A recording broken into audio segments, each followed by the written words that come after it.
Hello बच्चों, class 8 के बच्चे, इसमें चाहें तो 7 के भी बच्चे इसको देख सकते हैं, 6 वाले बच्चे भी देख सकते हैं, सब कोई इसको देख सकते हैं। जो 7 में हैं उनको तो जल्दी ही इसकी ज़रूरत पड़ेगी।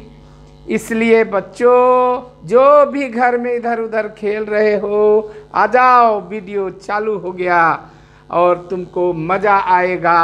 आज हम लोग पढ़ने जा रहे हैं बल और दाब।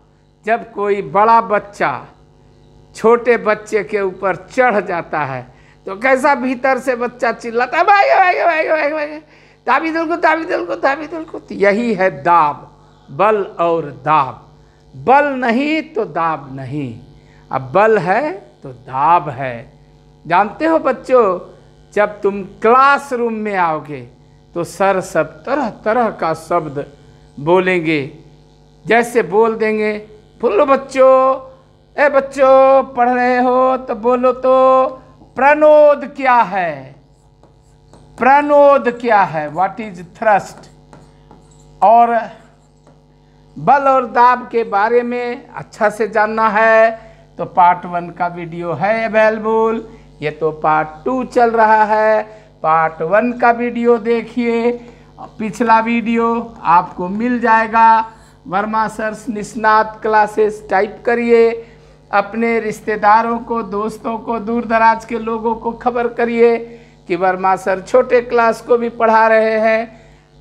थ्रस्ट क्या है, और इंग्लिश मीडियम वाले एकदम चिंता मत करिए, पहले समझिए। इंग्लिश आपको आती है, लिख लीजिएगा, समझते हैं थ्रस्ट क्या है। विद्यार्थी, जब तुम एक, अब तो खाट अब कहीं चलता नहीं है। हम लोग जब थे तुम्हारी तरह छोटे बच्चे, अब तो सब जगह पलंग चलता है। तो इस तरह की बुनी हुई खाटें होती थीं और इस खाट पर हम लोग खूब उछलते थे, खूब उछलते थे। तो जब हम लोग इस पर उछलते थे तो ये खाट दब जाता था, खटिया दब जाता था, झूल जाता था। और धीरे धीरे यहाँ पर एक, उसको कहते थे बच्चों आराँच। तुम अपनी दादी से पूछना आज, दादी आराँच की होवे छे, खटिया की होवे छे, तो दादी बोलेगी अब जमाना बदली गलो बेटा, अभी भी लाइन होटल में जाओगे तो ऐसा झोलगा वाला खटिया मिलेगा। तो जैसे तुम किसी खटिया पर सोते हो तो तुम्हारा बॉडी पूरा खटिया पर दबाव डालता है। क्लियर। जब तुम कोई बर्तन लेते हो, जैसे कि तुमको हम बताएं कि तुम ये काम घर में कर सकते हो। एक पियो फेंको बोतल ले लेना बच्चा, पियो फेंको, हाँ हाँ, वो जो आता है 10 टका में पानी पियो फेंक दो, वही वाला बोतल ले लेना। और वो बोतल में कई जगह छेद कर देना, कई जगह छेद कर देना, चारों बगल, ये पूरा बोतल में चारों बगल घुरा घुरा के छेद कर देना। आप ज़्यादा नहीं करना, मैंने 4-5 तो चारों तरफ छेद कर देना। काहे कि तुमको तो 10 उंगली है और उसमें भी 2-4-5 गो से ही दाब सकते हो। इसके बाद बोतल में तुम पानी भर लेना। ये वाला प्रयोग पहले भी हम बताए थे, आज फिर बता रहे हैं। पानी भर लोगे, पानी भर लोगे, पानी भर लोगे, पानी भर लोगे। अब जैसे ही तुम अंगुली हटाओगे देखोगे इधर से भी पानी निकल रहा है, इधर से भी, इधर से भी, इधर से भी। जितना दूर में जाओगे उतना ज़्यादा दूर पानी फेंकाएगा, दूर वाला। यहाँ नीचे छेद रहेगा तो बहुत दूर पानी फेंकाएगा और ऊपर वाला से कम दूर फेंकाएगा, लेकिन सब तरफ से पानी निकलेगा। पूरा बोतल भर लेना, 2-3 ठो मित्र मिल जाना, हाँ पकड़ रख, छेद बंद कर रख, हाँ छोड़ी दे, देखना सब छेद से पानी निकलेगा। तुमको जानना चाहिए कि प्रणोद क्या है, तो सभी दिशा में लगने वाला बल। जब कोई बर्तन में हम किसी वस्तु को रखते हैं, कहीं खड़ा होते हैं, कहीं सो जाते हैं, तो हमारे द्वारा समूचे क्षेत्रफल पर लगने वाला बल प्रणोद कहलाता है। तो जैसे वर्मा सर का क्वेश्चन देखोगे, 1 नंबर सब क्वेश्चन, मज़ा आएगा। वर्मा सर का क्वेश्चन, संपूर्ण क्षेत्रफल, संपूर्ण क्षेत्रफल है ना, संपूर्ण क्षेत्रफल पर लगने वाला बल क्या कहलाता है? क्या कहलाता है? उत्तर, इसी को प्रणोद कहते हैं, थ्रस्ट। Thrust, thrust. क्वेश्चन, एकांक क्षेत्रफल पर, अब संपूर्ण क्षेत्रफल में, संपूर्ण क्षेत्रफल नहीं, अबरी क्या हो गया? एकांक क्षेत्रफल पर लगने वाला बल क्या कहलाता है? क्या कहलाता है वर्मा सर? इसको ही कहते हैं दाब। यही कहलाता है दाब, दाब, दबाव, प्रेशर। ठीक। दाब बराबर होता है बल बटे क्षेत्रफल। दाब का सूत्र होता है दाब बराबर बल बटे क्षेत्रफल, क्षेत्रफल है ना। और प्रणोद बराबर होता है, प्रणोद बराबर होता है, प्रणोद बराबर होता है बल गुना क्षेत्रफल।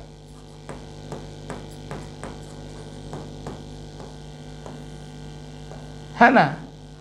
तो दाब जो है, दाब को हम एक कह सकते हैं, इकाई क्षेत्रफल के प्रणोद को दाब कहते हैं। आपको अगर ऐसा क्वेश्चन कर दे, जैसे कॉम्पिटिटिव एग्जाम में कुछ घुमा घुमा के क्वेश्चन पूछता है कि एकांक क्षेत्रफल पर, एकांक क्षेत्रफल पर लगता हुआ प्रणोद, प्रणोद क्या कहलाता है? क्या कहलाता है? कोई पूछ दिया एकांक क्षेत्रफल पर लगता हुआ प्रणोद क्या कहलाता है? उत्तर, यह कहलाता है दाब। दाब, एकांक क्षेत्रफल पर लगता हुआ प्रणोद। एक चीज जानोगे वर्मा सर का मंत्र, हमेशा जानो, क्षेत्रफल जितना बड़ा, क्षेत्रफल जितना बड़ा, दाब उतना छोटा, दाब उतना छोटा। इसका उल्टा, क्षेत्रफल जितना छोटा तो दाब उतना बड़ा। हाँ, पूछना घर में दादी सबसे, दादी सुई का नोक इतना नुकीला काहे होता है? सुई जो बनाई जाती है तो उसकी नोक को खूब नुकीला क्यों बनाते हैं? दादी भी जवाब देगी, जल्दी जल्दी सियते रे, गढ़ तो जल्दी जल्दी। तो देखिए, क्षेत्रफल छोटा, दाब बड़ा। कील, कांटी, सुई, ये सब नुकीली क्यों बनाई जाती है? तलवार का धार खूब पतला क्यों बनाया जाता है? ब्लेड की धार पतली क्यों होती है? ब्लेड की धार पतली क्यों होती है? ये सब का एक लाइन में जवाब देना कि चूंकि क्षेत्रफल छोटा होता है तो दबाव बड़ा होता है। क्लियर? अब तुमसे कोई पूछेगा ट्रैक्टर का पहिया खूब चौड़ा और मोटा क्यों होता है? इसलिए कि क्षेत्रफल बड़ा होता है तो दाब कम होता है, कम धंसता है। ट्रक सब में पिछला पहिया जोड़ा जोड़ा में रहता है, सिंगल सिंगल पहिया काहे नहीं रहता है? इसलिए कि ट्रक में बहुत लोड रहता है। ओ भार, हाँ सर, भार किसको कहते हैं? भार किसे कहते हैं? सर थोड़ा धीरे धीरे पढ़ाइए ना, लोन भाई धीरे धीरे पढ़ाते हैं। कि संपूर्ण क्षेत्रफल पर लगने वाले बल को क्या कहते हैं? जो समूचे क्षेत्रफल पर लग जाए, चारों बगल वितरित हो जाए, उसको प्रणोद कहते हैं। इकाई क्षेत्रफल पर लगने वाले बल को क्या कहते हैं? तो दबाव कहते हैं। तो जब पूरे क्षेत्रफल पर बल लगा तो उसका नाम हो गया प्रणोद, और जब इकाई क्षेत्रफल पर लगा तो उसका नाम हो गया दबाव। सर क्या दाब का संबंध भार से है? हाँ है। भार बढ़ने से दाब बढ़ता है, भार घटने से दाब घटता है ना? भार का संबंध है। और क्षेत्रफल का संबंध है? हाँ है ना, बोले ना। क्षेत्रफल का संबंध नहीं बताएं? क्षेत्रफल जितना बड़ा दाब उतना छोटा। तुमको नहीं बताया कि देखो ट्रक में जब जाओगे तो ये पहिया तुम्हारा जोड़ा में रहेगा, पिछला पहिया, और अगला पहिया एगो रहेगा। अब पिछला पहिया क्या रहता है? जोड़ा में रहता है। काहे जोड़ा में काहे रहता है? इसलिए कि क्षेत्रफल ज़्यादा होगा। लोड तो यही ना रहता है विद्यार्थी, यही हुआ लोड। लोड माने भार, भार भार, ठीक है। तो भार ज़्यादा तो सड़क टूट जाएगा, सड़क नहीं टूटे इसलिए तुम देखोगे 16-16 चक्का वाला ट्रक होता है, 20-20 चक्का वाला ट्रक होता है। काहे? जितना लंबा लंबा ट्रक होता है उसमें कार सब भी ढोते, तो सबका पहिया पीछे चौड़ा चौड़ा रहता है। आजकल देखियो मोटरसाइकिल का भी पहिया चौड़ा बनाया जाता है। तुम्हारा साइकिल भी बहुत रेंजर उंजर साइकिल रहता है ज़्यादा दाम वाला, उसका भी पहिया चौड़ा रहता है। काहे? प्रेशर कम पड़ेगा रोड पर, तो चलने में धंसेगा कम, तो सुविधा होगी। एक बात जानते हो विद्यार्थी कि ऊँट को रेगिस्तान में चलने में काहे सुविधा होती है? इसलिए विद्यार्थी कि उसका तलवा चौड़ा होता है, तो तलवा ऊँट का चौड़ा हो गया तो उसका क्षेत्रफल ज़्यादा हो गया। क्षेत्रफल ज़्यादा हो गया तो धंसेगा कम, खलबल खलबल खलबल खलबल दौड़ेगा। ऊँट रेगिस्तान में दौड़ता है। 7वां 8वां सबको कहो देखेगा, 8वां वाला तुम लोग को तो है कि सर सब क्वेश्चन आंसर करा दीजिए। तो आओ हम तुम लोगों को ले चलते हैं उस दुनिया में जहां हम तुम लोग को क्वेश्चन आंसर कराते हैं। देखो अभ्यास प्रश्न, चैप्टर का नाम क्या है? बल और दाब, यही चैप्टर का नाम है। आओ पहले तुम्हारा अभ्यास प्रश्न करा दें ताकि तुम लोग सबको आनंद से सब भर जाओ। तुम्हारी खुशी सर की खुशी।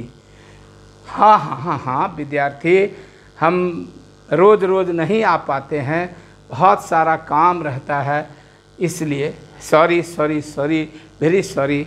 देखते हैं रोज़ भी आने का कोशिश करेंगे। निम्नलिखित प्रश्नों का उत्तर एक शब्द में दीजिए। तो पृथ्वी द्वारा सभी वस्तुओं पर जितना भी इसको फेंकेंगे तो पृथ्वी तो इसको खींचेगी। कोई भी चीज़ को फेंकते हैं, इस पन्नी को भी फेंकेंगे तो पृथ्वी तो इसको खींचती है नीचे। तो दुनिया में कोई भी चीज़ को पृथ्वी अपने ओर खींचती है जिस बल से, उस बल का नाम क्या है? आंसर तुम मेरा विद्यार्थी हो, गुरुत्व बल लिखना। गुरुत्व बल, कुछ लोग कहेंगे गुरुत्वाकर्षण बल लिखना।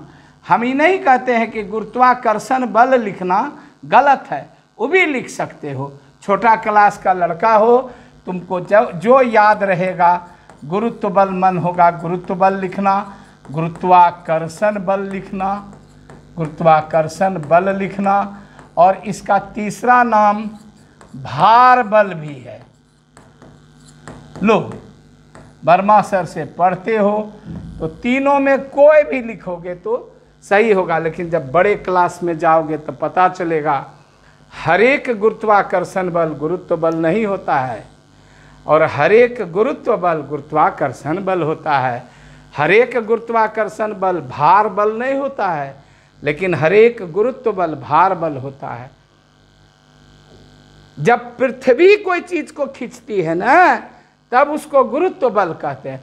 आज जैसे तुम दो दोस्त हो, दोनों एक दूसरे को खींच रहे हो, तो उसको गुरुत्वाकर्षण बल कहते हैं। दुनिया में जानते हो विद्यार्थी, गुरुत्वाकर्षण बल सबसे कमजोर बल है, इससे कमजोर बल कोई नहीं है।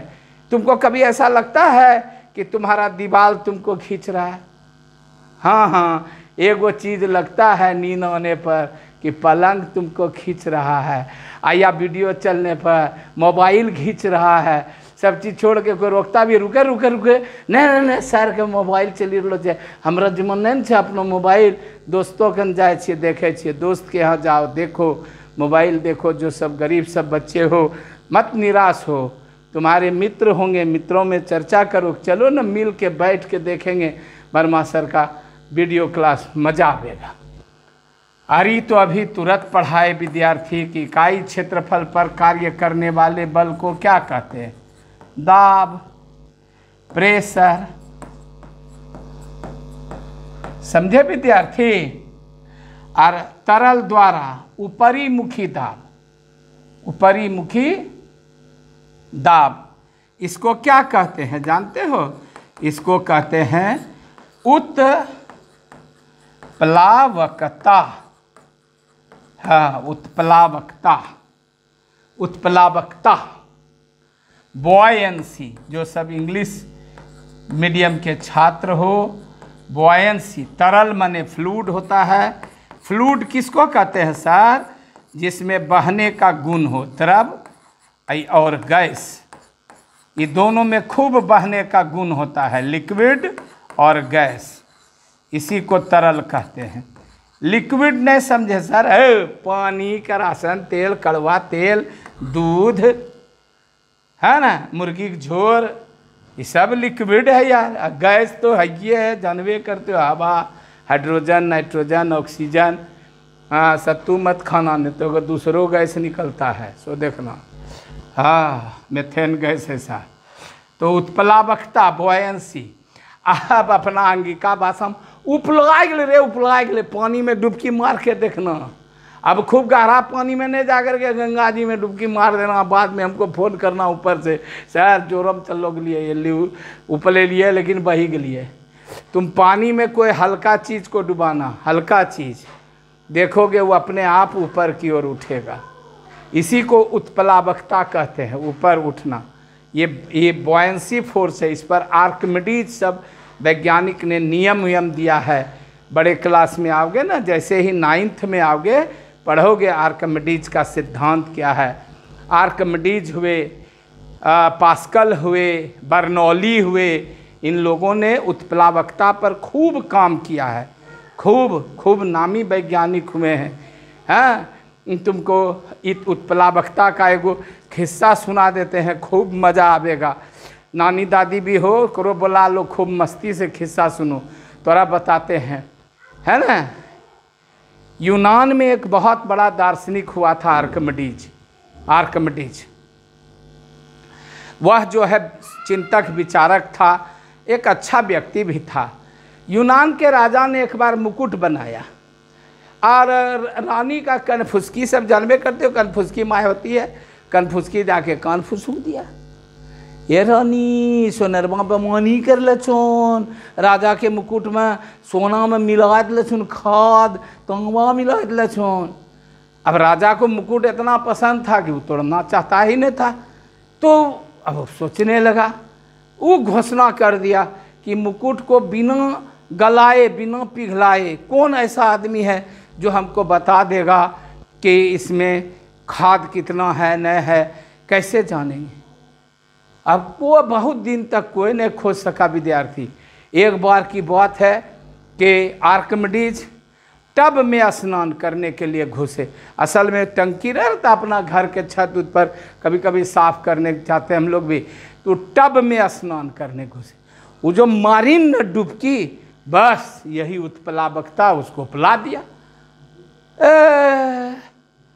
बा वो तो विचारक थे, ओकर दिमाग में एगो थ्योरी आ गया, तुरंत भड़ाक से थ्योरी आ गया। वो जो पलायन है, भींजले कपड़ा दौड़ गया, उसने अंडरे बियर पिन ले, पोछबो ने किया, तोलिया आ यूरेका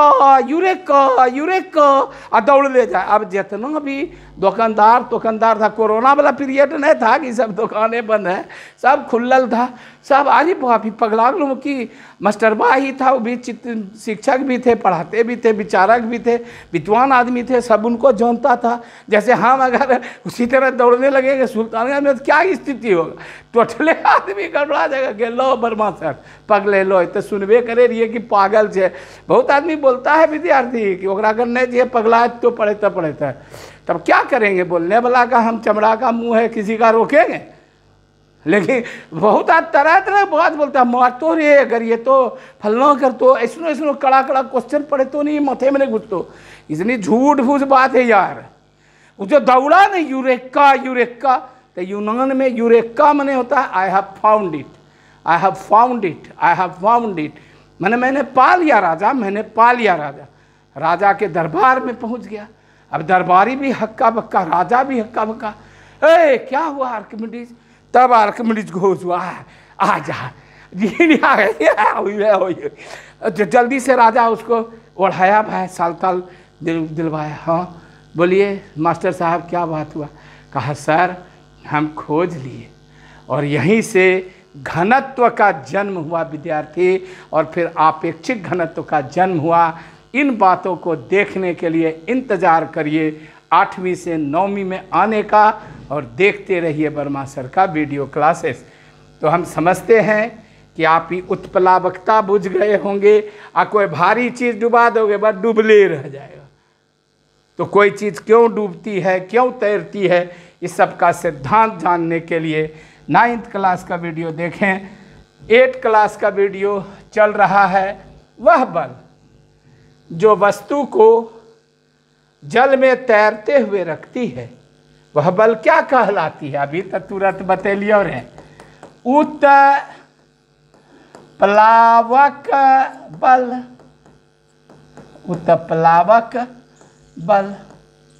उत्प्लावक बल, बॉयंट फोर्स, यही इसको तैरते हुए रखती है।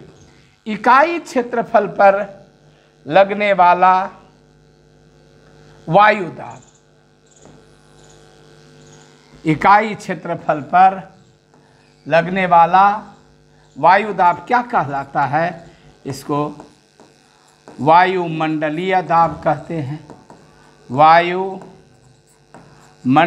दाब, अंग्रेजी में इसको एटमॉस्फेरिक प्रेशर कहते हैं। अंग्रेजी में इसको क्या कहते हैं विद्यार्थी? फिर एक बार दोहरा लो, एटमॉस्फेरिक प्रेशर। इकाई क्षेत्रफल पर लगने वाले वायुदाब को वायुमंडलीय दाब कहते हैं। अब कहता है दूसरा क्वेश्चन में, खाली स्थानों को भरिए ठोस द्वारा। तो ठोस द्वारा केवल एक दिशा में बल लगता है, जिधर रख दोगे बस उधरे। बालू ले लो, अब बालू पर एक बड़ा ऐसा भारी ऐसा पत्थर रख दो, तो जितना दूर का पत्थर का घेरा रहेगा वहीं पर का बालू धंसेगा। चारों बगल का बालू, जैसे अभी देखे ना विद्यार्थी, काहे वैसे करते हो यार? अभी न देखा है तुम लोग तो ऐसा करते हो। हाँ अभी देखा है ना विद्यार्थी कि सब तरफ ना द्रव निकलता है, इधर चारों बगल न निकलता है। अलबत्त करते हो, लेकिन ठोस सब दिशा में दबाव नहीं डालता। और गैस भी चारों बगल से निकलता है, गैस भी सब दिशा में दबाव डालता है ना, समझे? तो तुमको आज प्रनोद पढ़ाए, यही नहीं बोर्ड का मजा है, अपना जो मन हो जैसे मन हो वैसे करो। अब देखो क्या बोलता है, वायु द्वारा आरोपित दाब का मान, तभी तुरंत तुम देखे सभी दिशा में होता है, सब दिशा में चारों बगल लगता है। हाँ क्लियर? जब वीडियो चलता रहेगा पॉज कर करके देख लेना, रोक रोक करके उतार लेना, तुम्हारे पास किताब होगा ही। द्रव द्वारा आरोपित दाब, अभी बोतलवा वाला तुमको अभी तुरंत दिखाए है, सभी दिशा में होता है। दाब की इकाई, दाब की इकाई। अब इसको रफ में बनाते हैं, इसको हल करते हैं। देखो दाब, दाब बराबर होता है बल बटे क्षेत्रफल। अच्छा लड़का इसकी इकाई याद रखता है, न्यूटन, बल की इकाई न्यूटन, क्षेत्रफल की इकाई मीटर स्क्वायर, और यही सबसे स्टैंडर्ड इकाई है। तो दाब की इकाई होती है न्यूटन प्रति वर्ग मीटर। इसको भाषा में लिख दो, न्यूटन प्रति वर्ग मीटर, ऐसा लिख दो, है ना। जानो इसको पास्कल भी कहते हैं, तुम लेकिन जानो मेरा चेला हो, इसको पास्कल कहते हैं। न्यूटन प्रति वर्ग मीटर या पास्कल भी लिख सकते हो। लेकिन पास्कल वगैरह जो इकाई है ना, ये द्रव और गैस का दाब नापने में खूब यूज होती है। इसलिए हम सोचते हैं कि काहेल अभी छोटा क्लास हो, काहेल अकबक अकबक करोगे। तो यही लिखो ना जो सबसे मानक इकाई है, न्यूटन प्रति वर्ग मीटर। अब कोई न्यूटन के जगह डाइन कर देगा, अब वर्ग मीटर के जगह सेंटीमीटर कर देगा, तो यहो इकाई हो जाएगा। वो थोड़े ना हमको पूछा है कि मानक इकाई लिखो, तो कोई लड़का हम तो मास्टर रहेंगे ना, यहो लिख देगा ना डाइन प्रति सेंटीमीटर स्क्वायर, तो हम वो मान लेंगे, है ना। अब पास्कल भी, और रास्कल नहीं लिखना, रास्कल माने पागल होता है, हाँ। पास्कल के जगह रास्कल नहीं लिख देना, रास्कल, रास्कल नहीं लिखना भैया, रास्कल माने पागल होता है, कहते पगला गेलो, हाँ। आज जितना गहरा द्रव में जाओगे, अगला बार भी बताए थे और अभी भी बताए कि बोतलवा के नीचे से पानी, तो जल की गहराई में दाब का मान अधिक होता है। ये हो गया क्वेश्चन। अब आगे चलो, क्लियर, देख लिए। द्रव द्वारा आरोपित दाब सभी दिशा में होता है, गैस द्वारा भी सभी दिशा में, ठोस द्वारा एक दिशा में। दाब की इकाई ये सब होती है। अब कहता है सही और गलत कथन चुनिए। ठोसों द्वारा दाब उसके भार के कारण होता है, हाँ एकदम सही। हाँ हाँ, क्षेत्रफल के भी कारण होता है, भार के कारण होता है, और क्षेत्रफल के भी कारण होता है। क्षेत्रफल कम तो दाब ज़्यादा, क्षेत्रफल ज़्यादा दाब कम। अब भार के कारण नहीं होता ऐसा बात थोड़े है, भार ज़्यादा तो भी दाब ज़्यादा, भार कम दाब कम। द्रव में गहराई के साथ दाब का मान बढ़ता है, एकदम सही, एकदम सही। अभी तो पढ़ा है पिछला क्वेश्चन। वायु में भार होता है, एकदम सही, एकदम सही। हाँ हाँ, कम भार होता है। जी सर, बैलून तौले न तो उसमें भार, वायु में भार होता है, कम भार होता है, उसमें ऊपर उड़ने का गुण होता है। तो ये सब छोटा क्लास में उतना बाल का खाल नहीं निकालना है। अगर कोई कहेगा वायु में भार होता है, तो वायु हर जगह धरती पर काहे ने चली आती है, धरती पर काहे ने चली आती है, इसलिए कि उसमें उत्प्लावकता का भी गुण होता है, भार के साथ साथ उत्प्लावकता का भी गुण होता है। पृथ्वी अगर खींचती है तो उत्प्लावकता के कारण उड़ता है, तो फिर उड़िए काहे न जाता है। इसलिए कोई अगर कहेगा कि ना भार नहीं होता है, हम बोल रहे हैं कि ये सही है, भार होता है, नगण्य होता है। तुमको ये जानना चाहिए कि यह भार अत्यंत अल्प होता है। यहाँ पर लिखा रहता ना कि वायु में बहुत अधिक भार होता है, तब हो जाता गलत। लेकिन भार होता है तो भार होता है। और क्षेत्रफल का मान घटने पर दाब का मान घटता है। बराबर है पागल, सब ठो सही लिखी लो रहे, एगो गलत लिखी ले बुड़बक। क्षेत्रफल घटतो तो दाब बढ़तो, सुइया नहीं छो याद, जितना नुकीला दाब उतना ज़्यादा। क्लियर? इस तरह से तुम्हारा चुटकी मसल्ला, टुकड़ी मसल्ला, एक नंबरा टिक्की मरने वाला सही गलत वाला हो गया।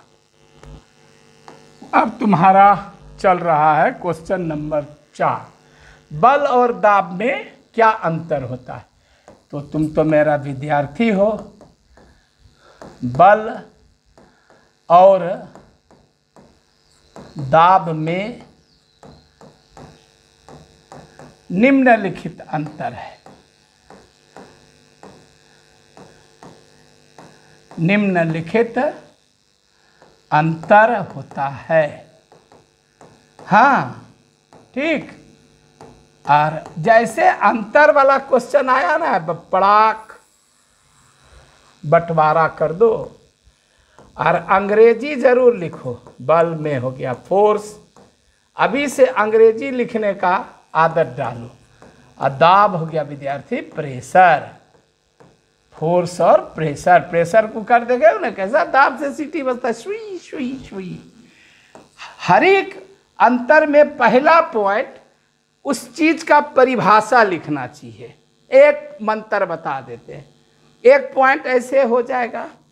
यहां लिख दोगे बल वह बाह्य कारण है, बाह्य कारण है जो वस्तु की अवस्था में परिवर्तन ला देता है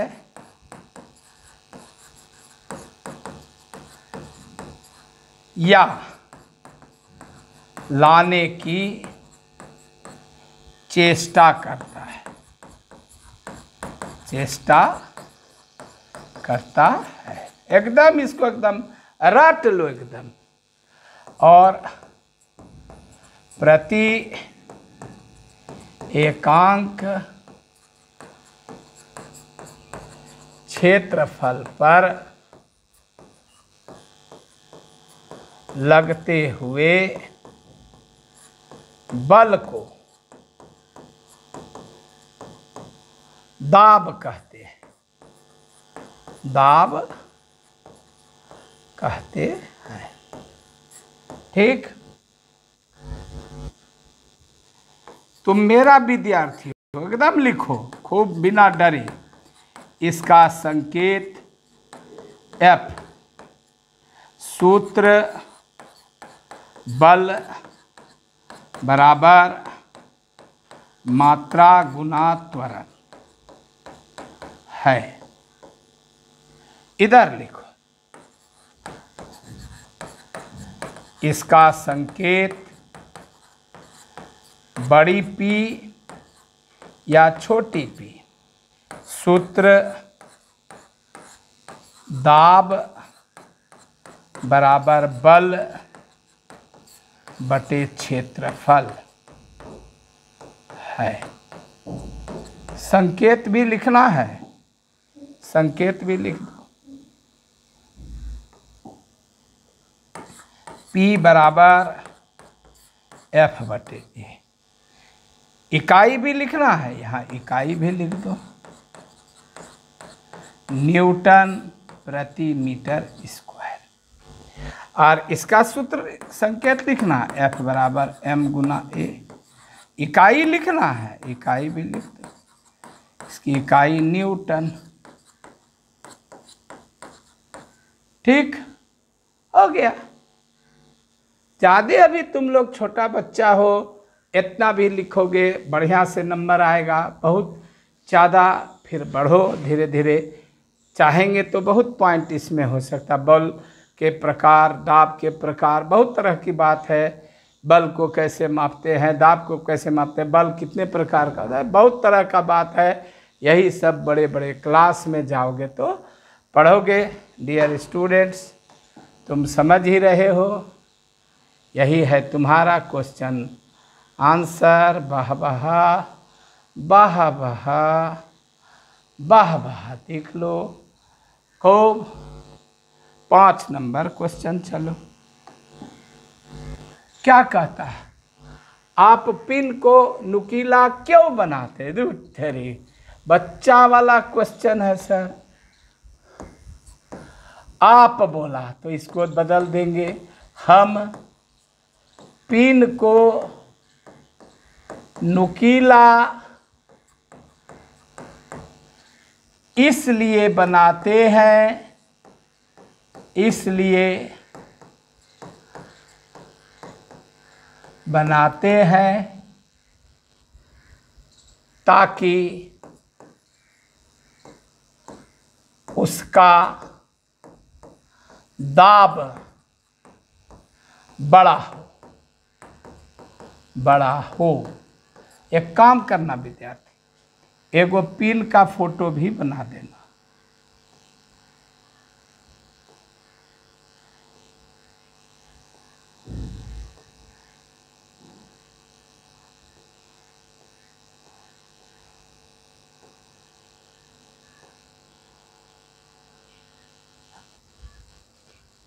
और अच्छा फोटो बना दे। अच्छा तो अच्छा फोटो बनाते हैं, है ना।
तुम देख रहे हो ना कि धीरे धीरे धीरे धीरे ये क्या होते जा रहा है, नुकीला होते जा रहा है।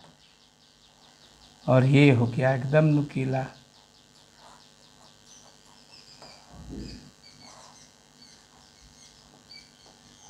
फोटो बनाने में बहुत मेहनत लगता है, और अब हम वृद्ध हो गए तो थोड़ा हाथ भी मेरा कांपता है। तो आप ये फ़ोटो हटा दीजिए, इसको हटा दीजिए। तो इस तरह का नुकीला पिन। अब आप इतना कठिन फ़ोटो नहीं बनाना चाहते हैं, मत बनाइए, मेरे पास सब रास्ता है। आप ये वाला फ़ोटो बना दीजिए।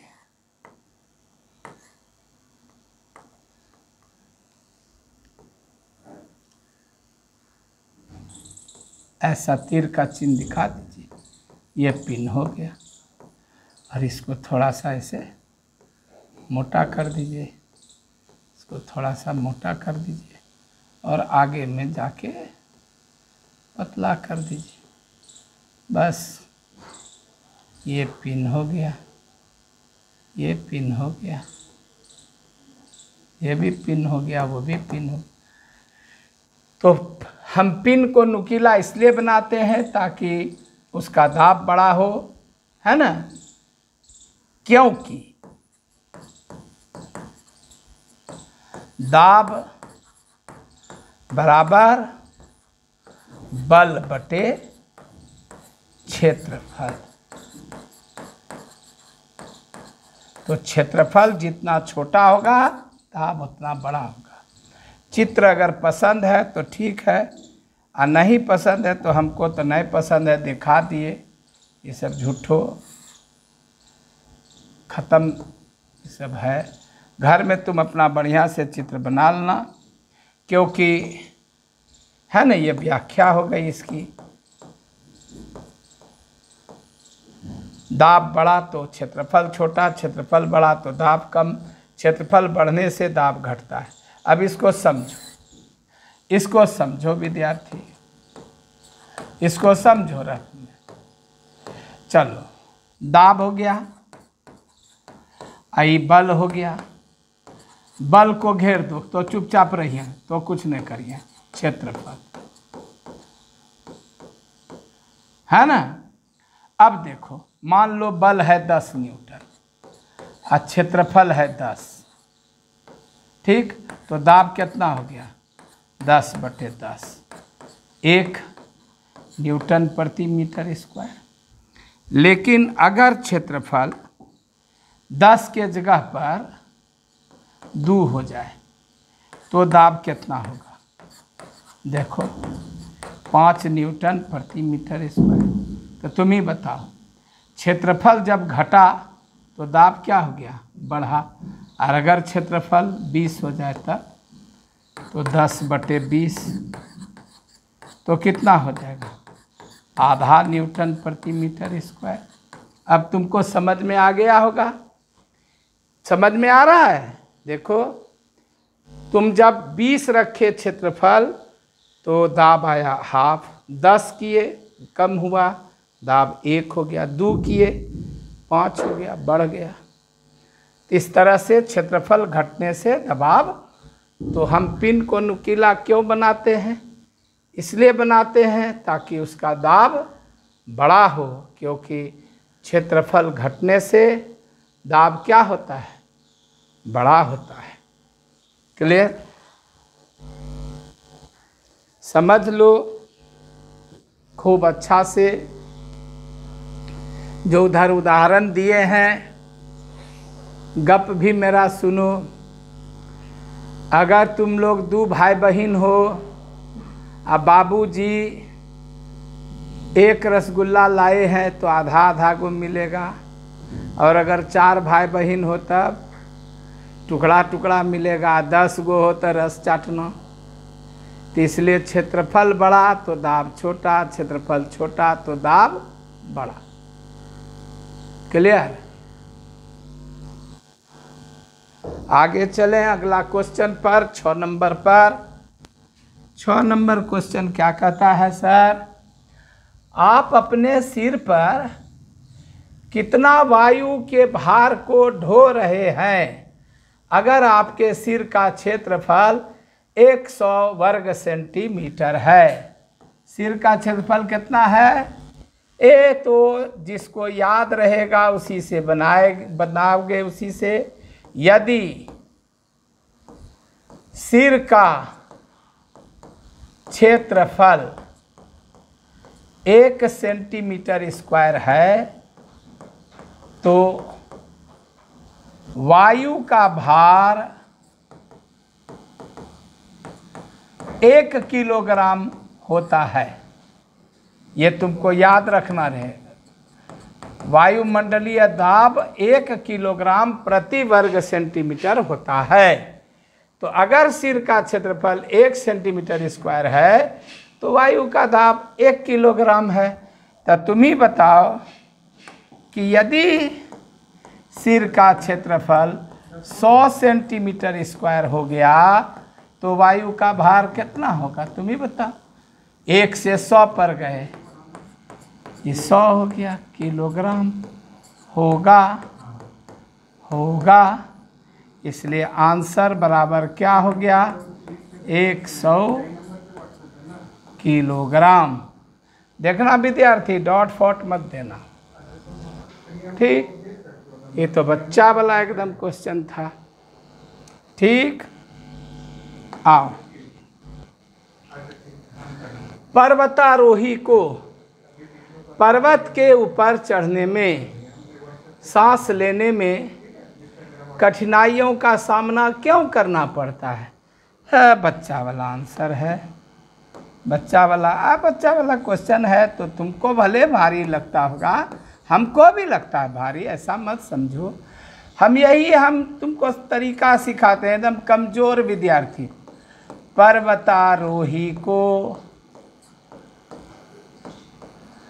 पर्वत के ऊपर चढ़ने में सांस लेने में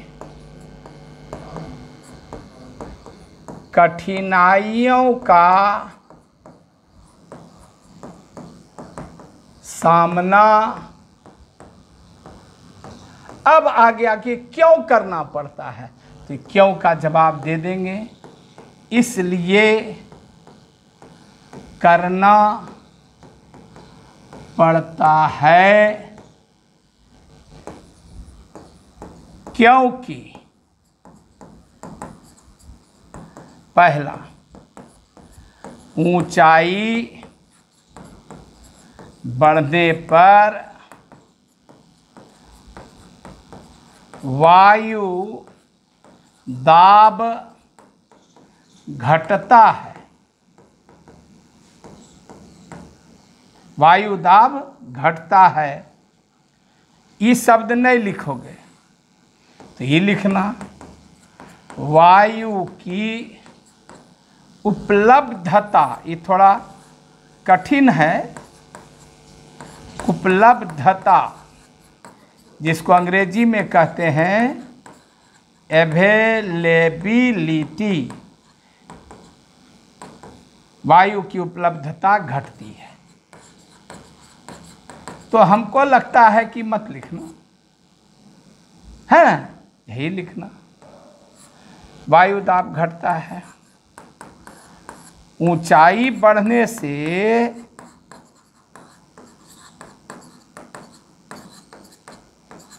वायुमंडलीय ताप भी घटता है, जानते हो ना। हाँ, हिमालय सब पर बर्फ जमा रहता है, नहीं जानते हो, वायुमंडलीय ताप भी घटता है। तब जानते हो विद्यार्थी, ये शर्ट पैंट पहन के चढ़ जाओगे पर्वतारोही, कहियो न मरिए जाओगे, ब्लड प्रेशर बढ़ेगा। वो तो अपना जो शरीर का है रहबे करता है, 120/80 जानबे करते हो। अब ऊपर जाओगे, दाब घट गया, नाक से मुंह से सबसे ब्लड फेंकने लगेगा। तो जानते हो पर्वतारोही सब विशेष प्रकार का सूट पहनते हैं, नाक में ऑक्सीजन सिलेंडर लगाते हैं, है ना। हमारे पृथ्वी से 800 मीटर ऊपर जैसे हम लोग बढ़ते हैं, वायुमंडलीय दाब बहुत तेजी से घटने लगता है। तुम्हारा किताब 800 किलोमीटर बिहार टेक्स्ट बुक लिख दिया है, तो वहाँ नहीं ध्यान देना, 800 मीटर याद रखना। मैंने उतना नहीं समझना, तो इतना समझ लो, ऊपर में दाब घट गया, दाब घट गया, वायु की उपलब्धता घटना माने ऑक्सीजन घटना। और अभी तो जानिए रहे हो, सबसे मारा मारी कोरोना में किसका है बेचारा, कौन है बेचारा, जो है ऑक्सीजन का मारा। ऊपर जाओगे ऑक्सीजन नहीं मिलेगा, नहीं मिलेगा तो सियावर रामचंद्र की जय। पास्कल ने कैसे दर्शाया कि द्रव सभी दिशाओं में दाब लगाता है, जानते हो विद्यार्थी। एक बर्तन लिया था पास्कल ने, इस बर्तन में उन्होंने पानी ले लिया, पानी ले लिया, पानी ले लिया, पानी ले लिया, पानी ले लिया। ठीक है विद्यार्थी, इस बर्तन में पानी ले लिया। ये हरा वाला ये चीज़ क्या है? हरा हरा समुद्र का पानी है क्या? समुद्र का पानी नीला होता है। तो ले लिया ये पानी ले लिया, ये बीकर ले लिया, ये चीज़ बीकर लिया, पानी लिया। और क्या किया विद्यार्थी जानते हो? उन्होंने एक गेंद लिया और इस गेंद में कई छेद कर दिया, जगह जगह पर कई छेद कर दिया। हम तो छेद करने जाएंगे तो ये पूरा गेंद भी उड़ जाएगा, हम जानते हैं। तो ऐसा तुमको बताते हैं, इतना बड़ा बड़ा छेद नहीं किया था, लेकिन छोटा छोटा ही सही छेद कर दिया। रबर का गेंद है, रबर की गेंद ली थी। तुम भी ले सकते हो, ये प्रयोग घर में कर सकते हो। रबर का गेंद खरीद लो, उसमें पिन से छेद कर दो, अब गेंद को पुचपुचा दो, एकदम दबा दो, किचकिचा दो, दाब मान के एकदम किचकिच, तो एकदम पुचुक जाएगा। और गेंदबा को, पुचकुलका गेंदबा को इसमें से डाल दो, तो धीरे धीरे इसमें क्या होगा? पानी भर जाएगा, आई धीरे धीरे फूल जाएगा, इसमें पानी भर जाएगा। तो पानी जब भर जाएगा तब गेंद को निकालो, यहाँ से अब निकालो। और उसके बाद ये जो गेंद है ना, जिसमें छेद किए हो जगह जगह पर,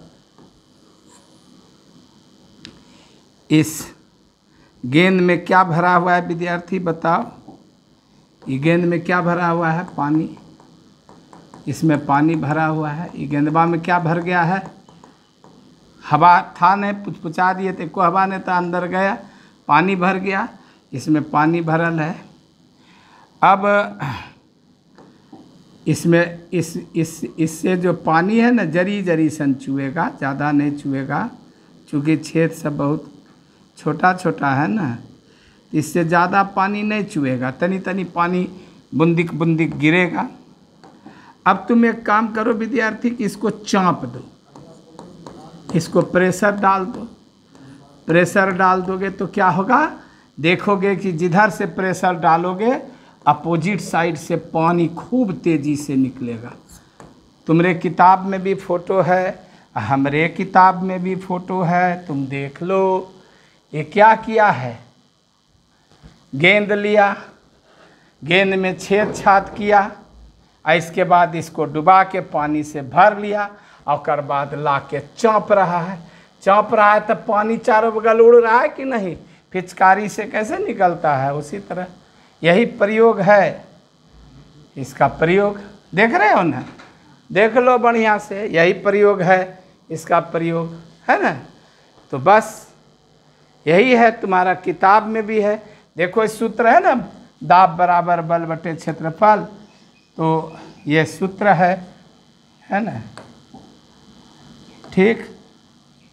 तो पास्कल ने कैसे दर्शाया कि द्रव सभी दिशाओं में दाब लगाता है, तो इसका आंसर इस प्रकार लिखाएंगे। आंसर, पास्कल ने छिद्र युक्त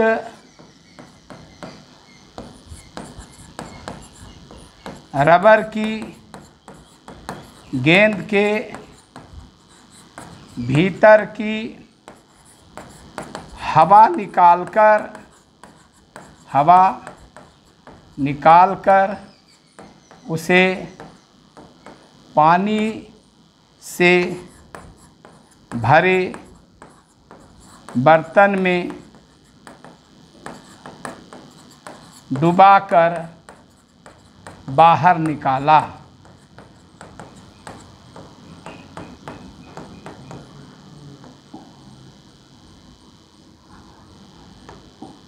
गेंद में पानी भर गया था,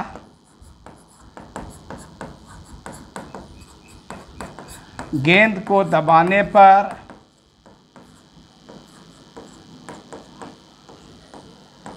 सभी दिशाओं से सभी छिद्रों माने सभी दिशाओं से पानी फव्वारे की तरह निकला, फव्वारे की तरह निकला, है ना। अब तुम क्वेश्चन देखो क्या कहता है। क्वेश्चन कहता है पास्कल ने कैसे दर्शाया कि सब द्रव सभी दिशाओं में दाब लगाता है। तो जब सब दिशा में निकला तब न पता चला कि सभी दिशाओं में, अगर सब दिशा में दाब नहीं लगाता तो एक के तरफ से पानी निकलता। तो इसको चारों बगल से जब दाबे तो चारों बगल इधर से भी पानी निकला, उधर से भी पानी निकला, सभी दिशा से, इधर से भी पानी निकला, इधर से भी पानी निकला, इधर से भी, सभी दिशा से पानी निकला। इससे क्या सिद्ध हुआ? अतः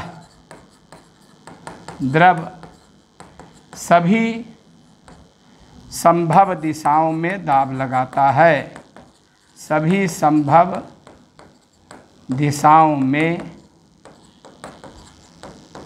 दाब लगाता है। ये हो गया। अब लास्ट क्वेश्चन इस चैप्टर का, देखते हो इस बोर्ड का मजा।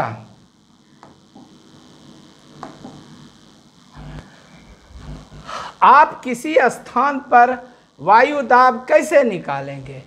एक साधारण वायु दाब मापी निर्माण एवं क्रियाविधि का वर्णन करिए। तो आओ देख लें निर्माण। देखो यही है साधारण वायु दाब मापी। ये चीज़ क्या है विद्यार्थी? ये है साधारण वायु दाब मापी। वायु दाब मापी का अंग्रेजी नाम बैरोमीटर होता है।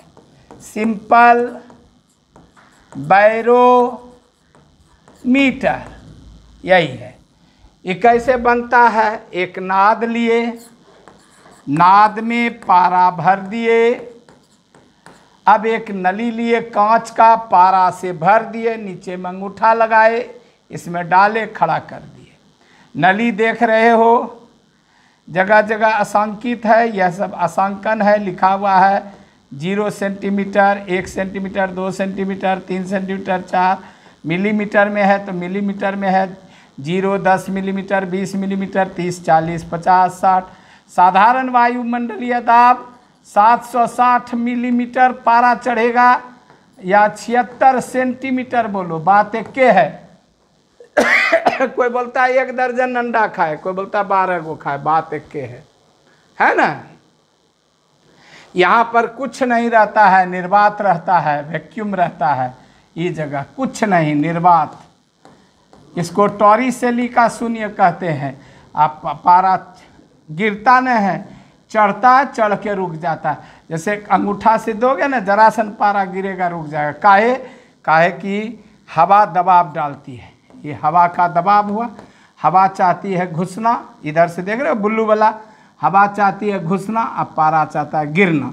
जहाँ दोनों का मैच ड्रॉ हो गया वहाँ रुक गया। हवा चाहती है घुसना, यहाँ आना, जहाँ कुछ नहीं है, निर्वात। क्योंकि दुनिया में कहीं भी निर्वात नहीं रह सकता है विद्यार्थी, कहीं नहीं निर्वात रह सकता। तुम पियो फेंको बोतल का छेद करके पुचका दो, उसके बाद छोड़ दो, देखोगे कुछ देर में अपने आप बोतलबा फूल जाएगा। क्लियर? तो आओ हम लोग अब इसका उत्तर लिखें। आप किसी स्थान पर वायु दाब कैसे निकालेंगे? तो आंसर बैरोमीटर की सहायता से, बैरोमीटर की सहायता से किसी स्थान पर वायु दाब मापते हैं। वायु दाब मापते है। आधा क्वेश्चन हो गया। अब आधा क्वेश्चन फिर चलो। वायु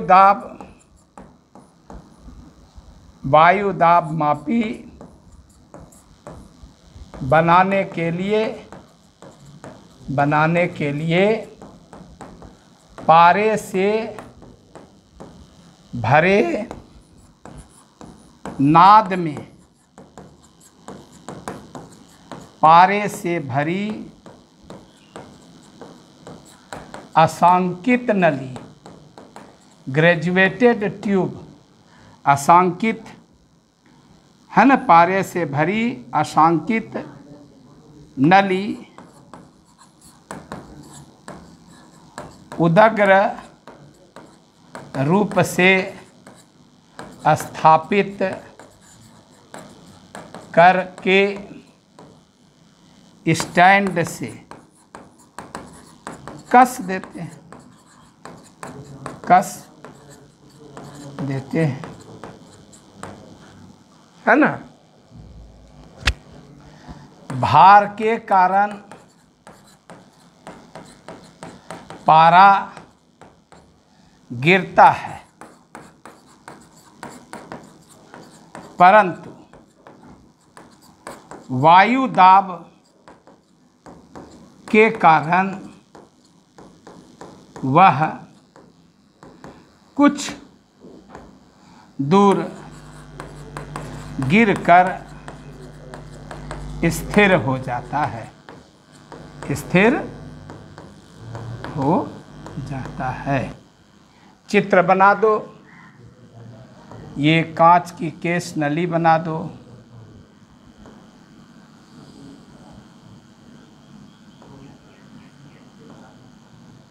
है ना। और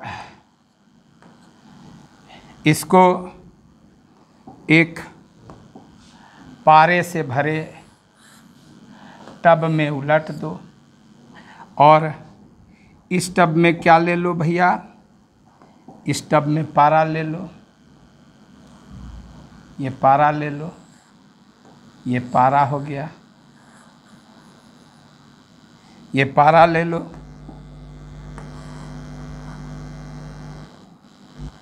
ये पारा ले लो।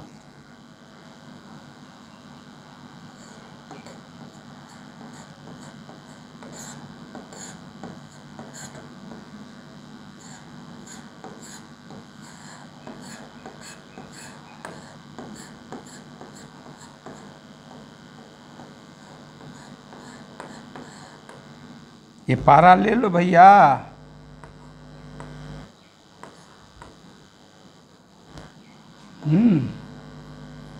ये पारा ले लो, ये पारा ले लो।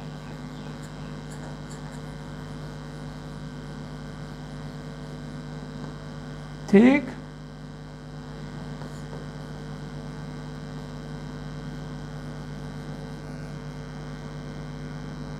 ये पारा ले लो, इसमें भर लो। क्लियर? समझ गए कि नहीं समझे? समझ समझ के पढ़ो। ये तुमने क्या लिया है सर? ये हमने कांच की नली ली है। Very good. और इसको इसमें स्थिर कर दिया है सर। तो इसको के पकड़े रहेगा बेटा, तुम ही बताओ। कौन पकड़ेगा इसको? कौन पकड़ेगा इसको? कौन पकड़ेगा इसको? तुम इसको पकड़ने के लिए हाथ लगा के खड़ा रहोगे क्या? नहीं रहोगे खड़ा तो क्या करना? जी सर हम समझ रहे हैं, आप स्टैंड बनाइएगा। हाँ स्टैंड बना देंगे, हम लिखे भी हैं स्टैंड। तुम मेरा चित्र अलग हो गया। अब जो तुम चित्र यहाँ देखे इसमें कहीं है स्टैंड? नहीं है, लेकिन हमारे चित्र में स्टैंड है। हमारा देसला बैरोमीटर है, साधारण बैरोमीटर बन गया। अब तो विद्यार्थी सबका नाम लिख दो। ई होगलुन चचा पारा, ई होगलुन नली, ये हो गलो चचा स्टैंड, ये हो गलो नाद। इतना चीज हो गलो। अब लास्ट हम चल रहे हैं, इसको अशांकित करिए। ये 0 हुआ। अशांकित बुझते हैं ना, थर्मामीटर सब देखे हैं कि नहीं? इस तरह से अशांकित करिए। साधारण स्थिति में ये ऊंचाई 76 सेंटीमीटर होती है, सामान्य वायुमंडलीय दाब। क्लियर? होता क्या है विद्यार्थी कि हवा इसमें घुसना चाहती है, ऐसे ये हवा घुसना चाहती है और पारा उधर से गिरना चाहता है भार के कारण। कौन गिरना चाहता है विद्यार्थी? भार के कारण ये पारा गिरना चाहता है। पारा नीचे गिरना चाहता है, हवा घुसना चाहती है और ये पारा गिरना चाहता है। और जहाँ पर जाके ये दोनों रुक जाता है, यही वायुमंडलीय दाब कहलाता है, गिरकर स्थिर हो जाता है। और लास्ट अब अंतिम चल रहा है, द्रव स्तंभ की ऊंचाई। द्रव स्तंभ की ऊंचाई h माप कर सूत्र P बराबर h/dg। अभी सूत्र कहाँ से आया ये बड़े क्लास में जानना। द्रव स्तंभ की ऊंचाई h माप कर सूत्र P बराबर h/dg से टीचर खुश हो जाएंगे, तुमको नंबर जरूर देंगे। दाब निकाला जाता है। यहाँ D बराबर होता है पारा का घनत्व, और पारा का घनत्व यदि याद रहेगा तो लिख देना 13.6 गुना 10 पर पावर 3 किलोग्राम प्रति घन मीटर होता है। और G का मान 9.8 मीटर प्रति सेकंड स्क्वायर होता है। यह गुरुत्व जनित त्वरण है। G क्या है?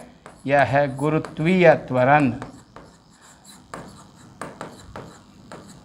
कि जो पृथ्वी गुरुत्व बल लगाती है ना, उसी से जो गिरते हुए देखते हो, यही है। मान रख देंगे तो इससे हम सूत्र से अब मोटा मोटी समझ लो। अब जाते जाते रफ में समझ लो। 76 सेंटीमीटर माने सामान्य दाब, 70 सेंटीमीटर तो कम दाब, और 80 सेंटीमीटर तो अधिक दाब। ये सामान्य दाब होता है, यही कहलाता है वायुमंडलीय दाब। जो पढ़े कि 1 वर्ग सेंटीमीटर होता है 1 किलोग्राम।